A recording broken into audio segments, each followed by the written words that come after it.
এই টনি, তোর খাবার দাবার কখন হবে? আমি তো তোর জন্য বসে আছি, আমার খিদের চোট করছে। জানিস সেই লাঠি দেখেছিস? এখন দিব তোকে। দাঁড়াও মাসি, দাঁড়াও।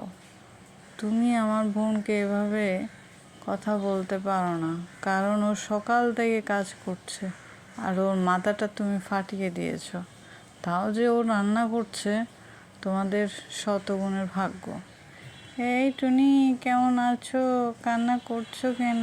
তোমাকে দেখলেই আমার ভালো লাগে, মনটা আনচান আনচান করে।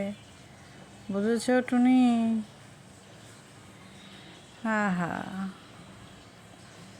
আচ্ছা রে, মা কই গেল? মা আসার কোনো নামগন্ধ নেই। বাবা ওইদিকে সামাল দিচ্ছে। আরে ভাই, বুঝিস না, মা ওই টুনিকে নিয়েই পড়ে আছে।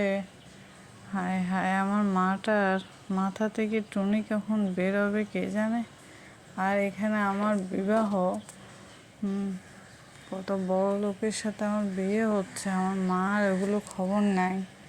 আমার মা আছে টুনিকে নিয়ে। কী যে করবো? হ্যাঁ, কই অতিথিদেরকে সামাল দিবে তা না।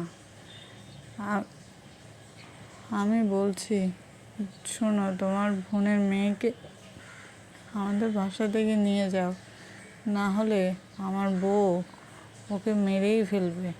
আমি সব কিছু করে রেখেছি, তোমরা বিয়ের ওই দিন এসে নিয়ে যাবে। আমি সব সামাল দিচ্ছি।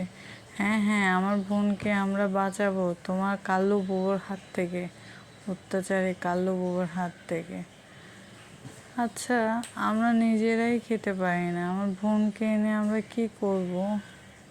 হ্যাঁ, আরে যাই কর।